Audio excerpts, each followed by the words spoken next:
Welcome back to all our attendees. We are now going into a panel discussion. On today's topic would be opportunities of fintech transformation in Sudan. I will hand over the mic to the moderator, Mr. Mohammed Abu Agla, who is the founder and chairman of Inaya Technologies and the member at the Sudan Fintech Association, which is Shumul. Over to you, Mr. Mohammed. Great, thank you so much, Rowan. Good morning, everyone. My name is Mohammed Abu Agla again. I'm the founder and chairman of Inaya Tech. I'm also a board member of Shumul, which is Sudan Fintech Association, and who actually has the pleasure of presenting you with this session.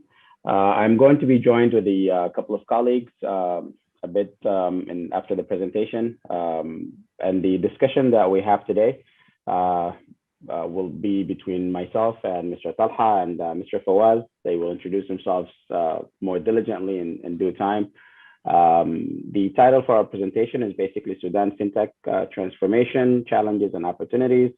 We're going to be looking at some of what we perceive as some of the challenges from people that have been, I would say, a little bit in the trenches on dealing with some of this digitization of financial technologies in the country over the last number of years from different perspectives. So without further ado, we wanted to start the presentation, or I wanted to start the presentation with a simple question, basically, or a couple of questions that would kind of like create a premise for how we're going to, to structure our topic here. We wanted to take a step back and talk about what is money, since we're going to be talking about fintech. Really, it's just another medium of exchange that people are going to be using so they can exchange goods and services, or they can pay for them. But it is absolutely necessary for all kind of trade and transactions. That's the reason why we need to have money, or we need to have currency as there is. There are other types of money that can be used, and money as the form that is being used in the country today, which is pretty much paper cash, is pretty much prevalent. I think, probably 90+% of the transactions that happen in Sudan today are happening in that type of mode. But there's definitely some other types of money that people should be looking at. Quickly, I wanted to go through the evolution of money, just so we can get a contextual understanding of where we are today, and where we have been, and where we're trying to go. So if we look all the way to the left, basically in an evolutionary scale, the trade industry, or the trading between human beings, started with bartering. So people would basically barter. They would give, a cow for crops. They will give, crops for, shear or clothing items, or whatever it is that they traded. Over a number of years, people started holding value in different currencies, or in different formats. So they moved from trading in like, or in animals and livestock and so on, to trading or holding value in gold. After a while, the evolution of money continued, and we started holding value in coins or metal coins, and then paper money. And as we progress, paper money is where we are today, by the way. And as we progress, we're moving to plastic cards, we move into electronic money, and then we move into digital currencies, and so on and so forth. We're hoping that this is a direction that we're going to go towards in Sudan as we continue down this path. If you think about the evolution of money, you also have to be thinking about the industrial revolutions that have been happening across different industries and all over the world. So we started with the Industrial Revolution one, which was the introduction of the mechanical engine. Then we moved into 2.0, as it's called, the electrical revolution in the internet, which was considered 3.0, and that basically allowed for automated production and digitization of certain services. And then we move into the last revolution, which is what's known as the Industrial Revolution 4.0, which is automating complex tasks. The most important element when you look at something like this is to realize that the first three revolutions were about empowering corporations and larger entities. We could also say government institutions and so on. But the last revolution, which is the current revolution, basically 4.0, is about empowering the humans. And this is a very important distinction to make, just because we want to make sure that people understand where the target is and where people are going as we try to embark in doing any sort of digital services. There are many different definitions for what the fourth industrial revolution means and how it works. There are also different ways you can refer to it. You can call it 4IR, you can call it Industry 4.0, but really that's not important. It's just more important to understand what are some of the elements that are empowering that change and that are forcing the adoption of new business models and the acceptance of new ways of conducting business and trade.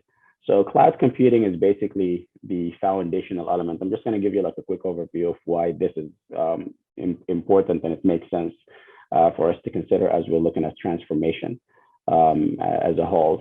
So cloud computing is basically the fabric that enables the all these different technologies to come together, and basically is the foundation element that is empowering the fourth industrial revolution.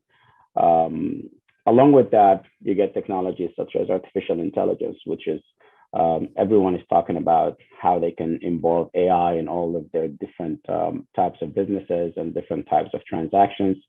And so it is becoming, if not already, a massive opportunity for business to basically leverage this technology specifically and other technologies along, so they can deliver their services.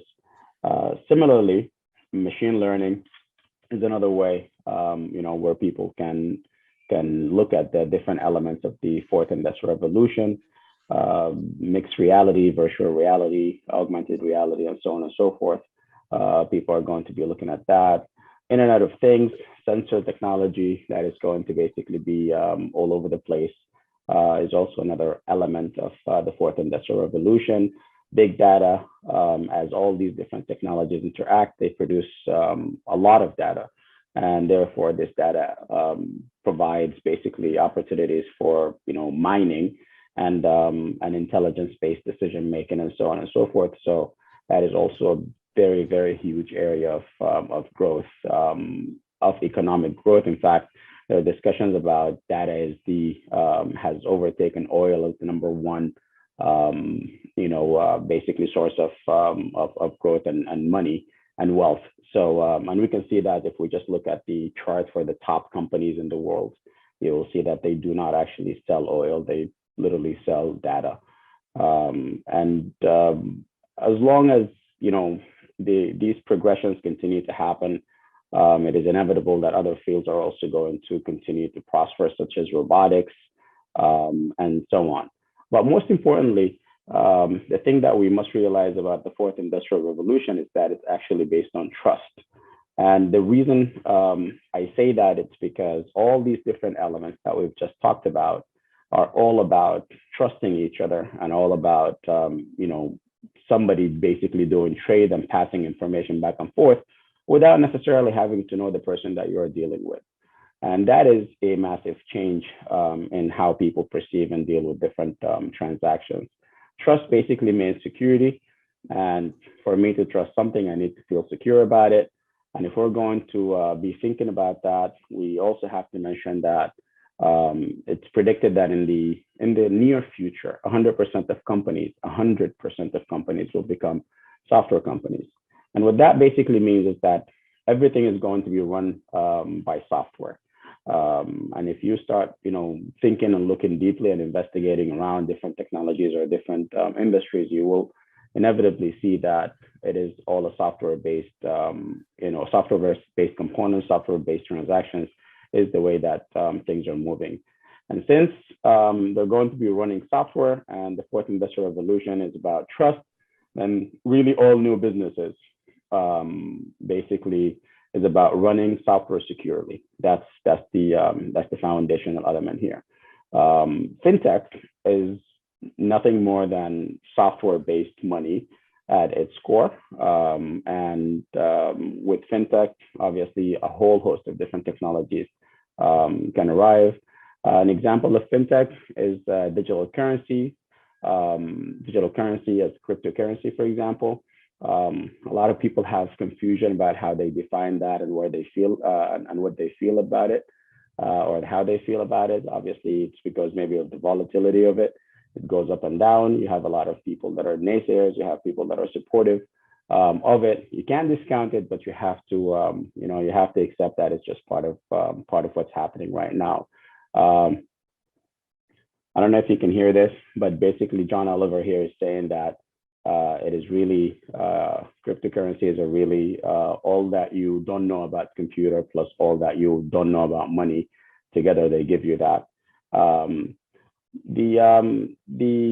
The message here is that the world is changing and that everything around us is basically moving at different speeds and is changing towards an automation and software-based life. And for that, we must also change to be able to thrive and survive in this next economy. And for that, there is going to be different transformations. Basically changes, transformation, and transformation of fintech is one of those areas. You can see that a lot of different trends in the fintech global market. I'm sure other people will talk, basically in greater detail about most of these technologies and these features. AI is obviously mentioned here, digital online payments, custom personalization, contactless payments, basically new technologies. We can see that there's growth all over the place. But adoption in Africa and by extension, Sudan is probably even lesser than that. In Africa, it's 6%. Sudan would even be probably lesser than that, unfortunately.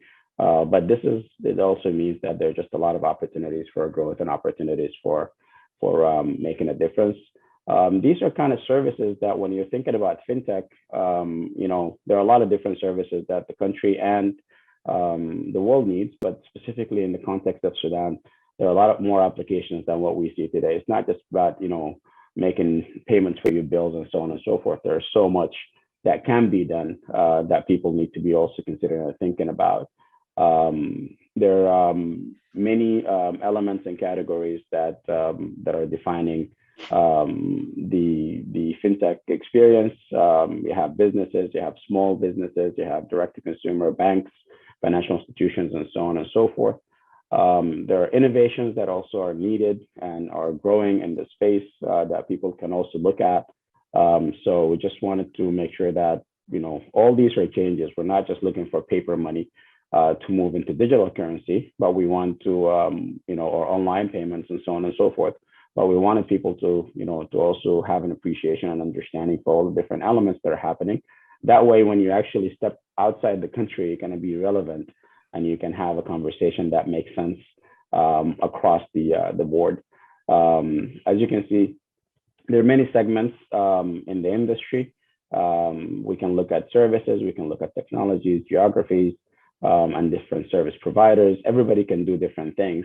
And if we look at a very, very high level, you can see that the market segment of fintech is increasing, estimated to be about 320 billion by next year, which is, it's a significant number, but it's also going to grow very rapidly after that.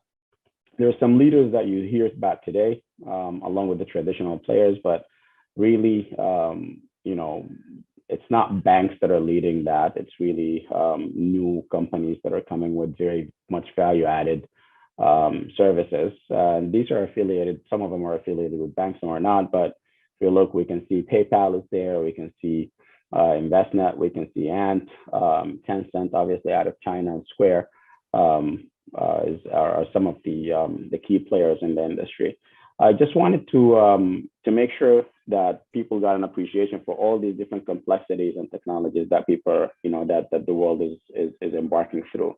And for that, we want, I want to make the point that we really do have to change. We really have to change. And why do we have to change?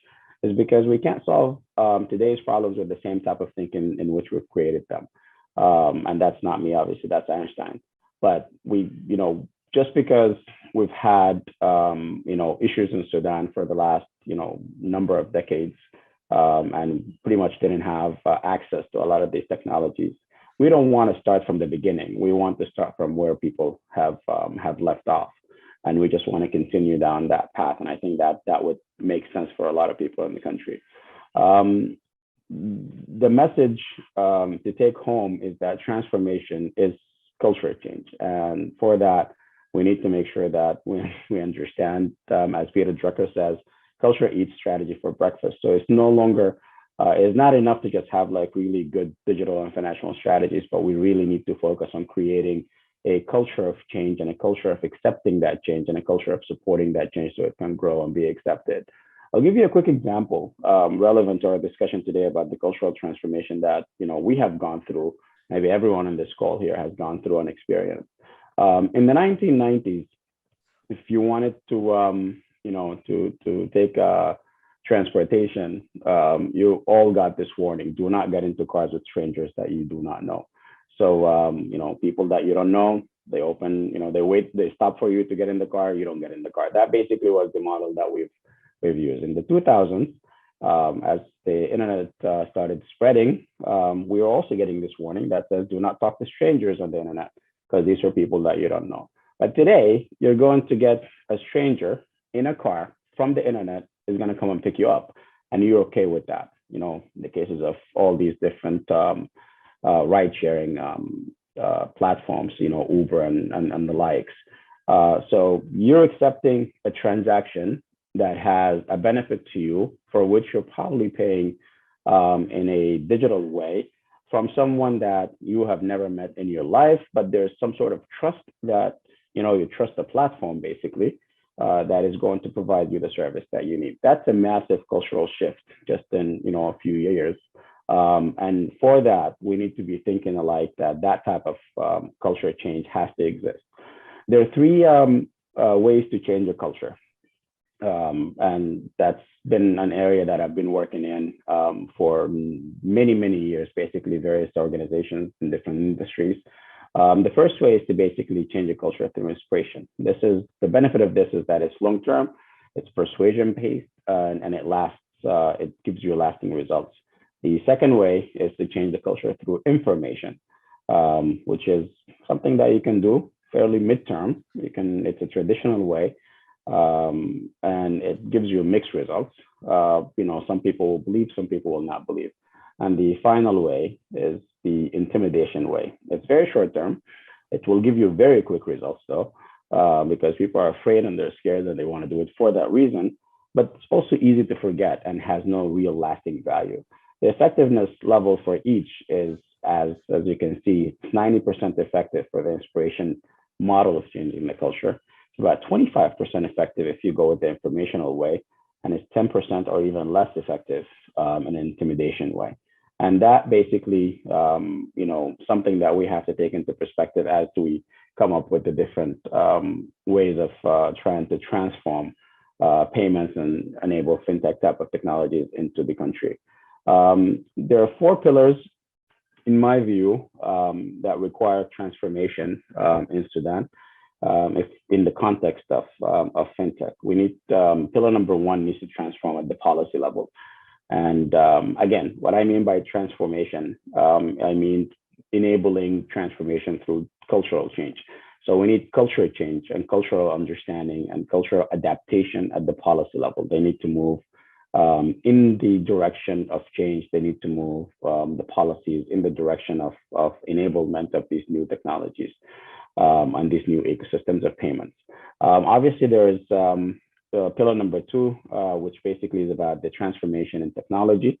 There's then the transformation in businesses, and then consumers also would need to be going through transformation. Each one of these elements and pillars, in my view, requires a cultural understanding and a package that is designed to enable them to understand their role in this change and their acceptance criteria for that. We do know that change is not without challenges. It's not going to be easy. There's going to be intimidation, and there's going to be people that are in denial and panic and acceptance and all that. But ultimately, we have to go through this process. Otherwise, it's just not going to. We can't just cross from the as is to the to be life without going through some sort of a struggle through it. Um, I leave you with the final thoughts, basically, that we're only going to be successful if and only if everyone is included in our transformation. In the context of Sudan, everyone is everyone that participates in the economy, from the ladies that sell tea on the street to the people that sell groceries on the sides as well, fruit in the market, and ultimately people that are trading in livestock, also in different parts of the country. And I hope this allows us, to understand that transformation is difficult, but it's necessary, and that's the way that we have to go. It requires us to be brave, and that's how we achieve success. So that's about it as far as the presentation is concerned. I will now introduce my colleagues in the panel, and basically I'll be moderating the discussions with them. So Talha and Fawaz, you guys ready? Yeah. Yes. Okay, great. So Talha, can you please introduce yourself, and where you work and what you do, and then Fawaz will do the same. Yeah, so I am working with Bank of Khartoum. I've been working in Sudan for last 7 years now, and I'm responsible for the digital banking and the contact center at Bank of Khartoum. Okay, great. Fawaz? Yeah, this was general manager at eConnect technology company. I have been on this company for 5 years. Before it, I was at EBS bank, electronic banking services company. Okay, great. Thank you guys for joining us. So Talha would basically give us a view of the challenges and the issues that are he's encountering in his role as the head of the digital services for Bank of Khartoum, which is the largest bank in the country. And Fawaz will give us a private sector view, non-banking view for the same topic, basically.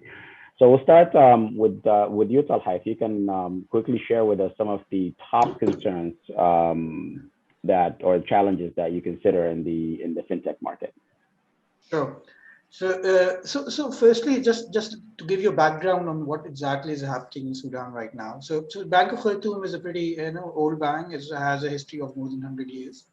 But since 2014, we had a strategy and a vision to move into the digital transformation and convert the bank and move from the conventional to a digital bank. And since then, we've been working on that initiative and the strategy. Right now, we have the biggest mobile app in the market, which is catering to more than 2 million customers on a daily basis, which are performing around 1 million transactions a day. So last 3-4 years we have seen a lot of challenges in the market. We have seen a lot of challenges, but then again, luckily we've been able to come through all of this and become a very, very successful application in terms of mobile banking at least. So there are some key things which we have seen, although when we started, things were not so simple, but then there is a transformation happening, things are changing. If you talk from a regulator point of view, things have improved a lot in last couple of years. We have found the regulator to be very, flexible and understanding and supporting the digital initiatives and transformation. So that has been a very positive sign, and which has really helped us achieve this level. Other than that, obviously there are some, some infrastructure challenges. When I talk about infrastructure, so then we're talking about connectivity, and these are the challenges which we still face. So we face when we're moving from the city to the urban, to the rural side, and then we see on the remote side we have these network connectivity challenges, which is kind of like a showstopper for us. But that is somewhere we need to improve a lot. Other than that, we've been working a lot on the education of the consumer, because again we are trying to completely change the habits of the consumer. Sudan is a very cash-rich society, and we're trying to move that from a cash-rich to a electronic and app-based. So that for that we have to do a lot of effort, in educating the customers and creating the awareness about the product and the services being offered. So that is something, again, one of the key things which we see as a challenge, and we're working very hard. And a lot of players in the market are focusing on these elements, and try to create better awareness and education among the consumer. So that is also something which we see as a challenge, but we're working on it.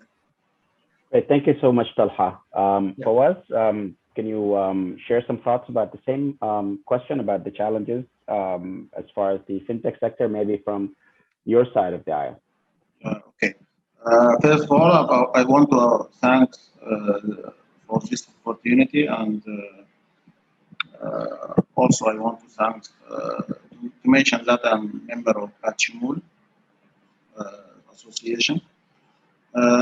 From private sector point of view, the main challenges is regulation. We face a lot of issues regarding regulation and the corporate or the corporate making these decisions, such as Bank of Sudan, Central Bank of Sudan, or NTC. This is a little bit seem to us is stopper the regulation and policies for private sector to make breakthrough. This is number one. Number two, I think on the side of the operation and support, a lot of issues we are facing on this, and I emphasize that also the culture, we need to make some kind of changes on the culture of the society, and also the infrastructure. What I mean by infrastructure, it is not the network only, and even to access the faraway areas such as rural area and all these things, the transportation and the landscape of Sudan is very tough. So to move from place to place is a little bit difficult. All these things, I think a lot of people work on it, and they are trying to make success for all these showstopper issues. And a lot of private sector company make breakthrough on a lot of areas. Great, thank you so much, Fawaz. Talha, back to you. As far as you've mentioned some of these challenges, what do you think some of the major reforms that are needed so it can, we can enable some of these digital services from your side? You're muted.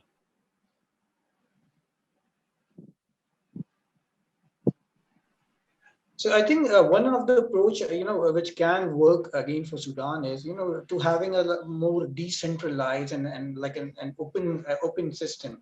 Right now, we are having, one kind of a platform and, one kind of a system to work. But then again, I think one of the things which we can try out, to experiment, different type of services through different type of plays. So a bank can offer digital banking, digital service in a different way compared to a telecom.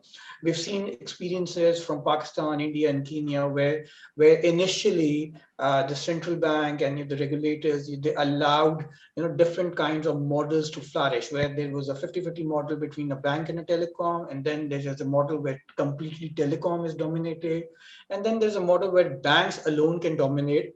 And similarly, then when the FSPs and fintech companies and startup companies, PSPs come in, and that is also a model which really makes an impression and a difference. I think that kind of approach is required to be adapted as a very open level in Sudan. That would really help flourish the market and open up. Yeah. Thank you so much, Talha. Fawaz, would you comment on that? Yeah, I do agree with Talha, and one more thing that I think on such kind of Sudan situation, everyone that can provide or can make an input on this transformation, we have to consider them and we have to let them to try, and we have let them make their uh, their experience. Okay, what I mean by this, what kind of help that can provide this company or this private company, or what idea Yeah. it is success. Let them to try. And hello, Yeah, we can hear you. Definitely. Keep going. give me internet is not. Yeah, I think No. what Fawaz is mentioning, I think again, if we have a very open approach and we let a lot of experimentation to happen, that is, I think, what is needed. Because what I believe is, the one size doesn't fit all. I'm against that kind of a strategy. So we have to adapt and we have to customize and we have to offer different types of products and services to the consumer and let the consumer pick up which is the best thing, and let the businesses run these different type of models. That really gives us a lot of learning and in-depth analysis. Like we've seen examples in Pakistan where financial services started with a telecom model, and now they have approximately like 4 to 5 different kinds of models running, and all are being successful. And region to region, every model where the success varies. So that kind of approach, I think, is required in Sudan as well, to open up and to have different types of model being experimented, and let the market decide which is the best. Great. So what you guys are both basically elaborating on or advocating for is basically some sort of a sandbox that is run by maybe the central bank that allows for innovation at the policy level as well as the consumer applications and the technology implementation levels. Brilliant point. Absolutely. Yeah. Brilliant point. What do you think that we can get help maybe from international partners in enabling such transformation? Since this is an international conference and we have people from different parts of the world and different organizations. What would you say to them? Like, what role do you think they can influence or play in this? Yes, obviously, we have a lot of international interest right now, especially after the sanctions being lifted. We see a lot of interest from everywhere around the world.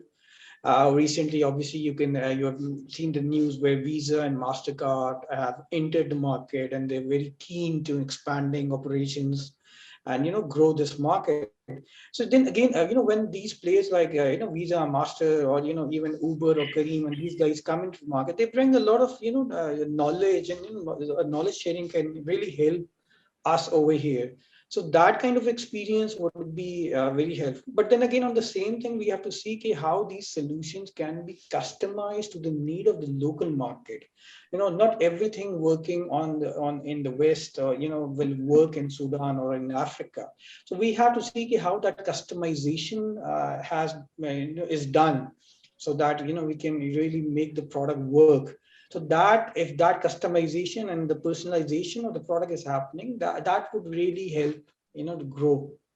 Great. Yeah, actually, I do agree with Talha. We don't think that it is an easy way to make a copy of what in the worldwide applied on the worldwide regarding the international payment, or to do with the international payment. We can't copy it and paste it here in Sudan.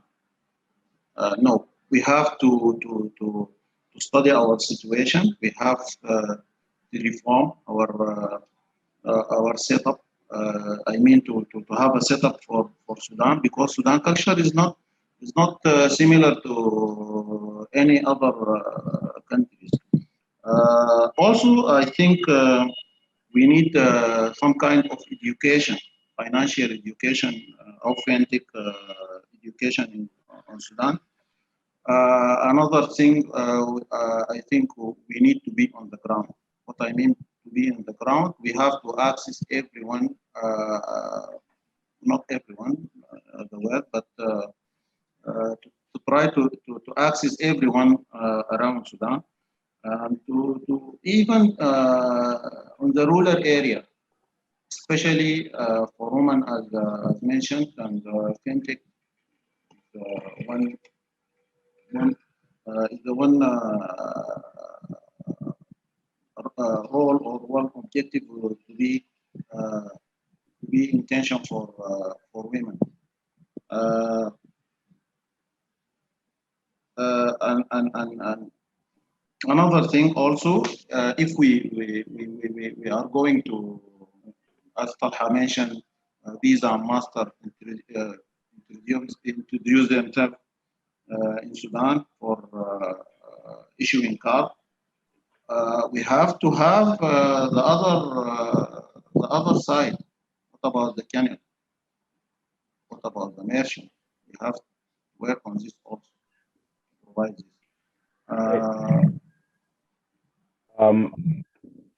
Thank you, Fawaz. I think also just to elaborate on that point just for a little bit, we need more than just, I guess the partnerships that are established. Like you actually need, to see more footprint for these organizations in the country. They can, basically come and help in the incubation of new ideas. They can come and help in providing some of these ecosystems for the different partners and the whole value chain, as you mentioned. And I think that definitely opens up the door for a lot of opportunities. Talha, what do you think about leveraging some of the implementations from the neighboring societies or countries around us? Obviously, you made a very good point that every country has its uniqueness, and there has to be some personalization and customization and culturalization of these solutions so they can actually make sense. But what do you believe that there could be benefits from learning from the experience of the countries around us? Unmute, please. Talha, unmute. We can't hear you.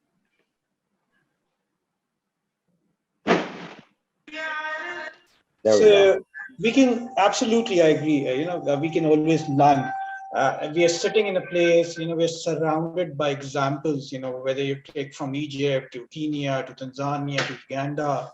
So we have, loads and loads of examples to learn from, and we can actually, learn from their, their experiences, the kind of technology, the setup they've done, and we can always, refine it to the local and customize it and then apply. So that is always a better approach, I guess, and we should, yeah. Great. So, do you have any thoughts on that? From my point of view, I think we have a great model here in Sudan, and we have this centralized model, all electronic payment or all fintech services now is done by EBS. It is a centralized national switch. But from my point of view, I think we need to make some kind of developing or some kind of enhancement on this model. This model is being worked for more than 10 years, and I think we have to make some additional feature or additional techniques of working with this model. We have to open for another partners or another part to be beside EBS, and all of them to work together. Great.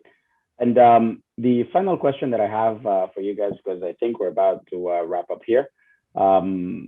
What are, if you want to invite the investors from or investments from abroad so they can come into Sudan, can you identify for them some opportunities or potential investment opportunities? That way they can, find ways. And do you recommend for them to, work with local partners or basically go through the journey indirectly, or directly? What are your thoughts on that from the banking sector as well as from the private sector, guys? Talha? Look, there's a lot of potential still in the market. We being the biggest bank as Bank of Khartoum, we have around 2 million plus customers. But then again, talking about a population size of 44 million people, there is still a lot of room, a lot of room, a lot of innovation required. So, whether you're talking about, ride-hailing services, or you're talking about e-commerce marketplaces, you're talking about food delivery, there's still a lot of opportunities and still a lot of work to be done. Sudan, for me, still is, kind of a green field. And, there is a lot of potential and there's a lot of opportunities for any investor to come in. There's a lot of ideas over here. All they need is, right mentoring and guidance and the support. So you can see a lot of, even if you talk about the mobile payments and all that, there are not a lot of players to cover up the market. We still have less than 10 actually apps working in the market who really are supporting the customers. But then again, still there is a lot of room and a lot of opportunities. Thank you, Talha. And Fawaz, in 30 seconds, what are your thoughts about that? From my point of view, I think, as I mentioned before, for fintech or financial education, we need some kind of support here. And also to work on the culture, as you mentioned, Abu Agla. We have to work on this. And Sudan, for last 30 years, is out of work. And it is look like a version. Great. Version Thank you, area. guys. Thank you guys so much. Really appreciate your thoughts and comments and participation. Melvin, it's over to you. If we have some questions, we can have the gentleman answer some. Thank you for the lovely panel discussion. We have some questions over to you guys. Are you ready? So who's going to take this? There's one for Tala specifically from Sam Adala. Do you have any plans or initiatives to introduce open banking API in Bank of Khartoum where other fintech can integrate to leverage your? Yeah, absolutely. Like I said, we started a journey from 2014 and, we've become a very established payment processor right now. The next steps are, go into open banking, offer APIs and connect with the fintech sector. Like I said before, there's a lot of ideas. There are a lot of companies coming up with a lot of great ideas actually. And then we have developed platforms and now looking forward to support them. We've already started working and developing and offering e-commerce APIs for our partners to connect. And the next step is going towards open banking and make it much more bigger. So yes, definitely, this is a plan in next 2 years, and this will start already. Okay, next question for someone would be, what are the challenges of financial inclusion and mobile payment in Sudan? From Mustafa Abdul Hafiz. Fawaz, you want to take that one? Yeah, I think the main challenges is find a clear vision and to have well set up regulation. And on putting this regulation and policy, we need to include every parties. I mean, all parties should be participate to put such kind of regulation. All right.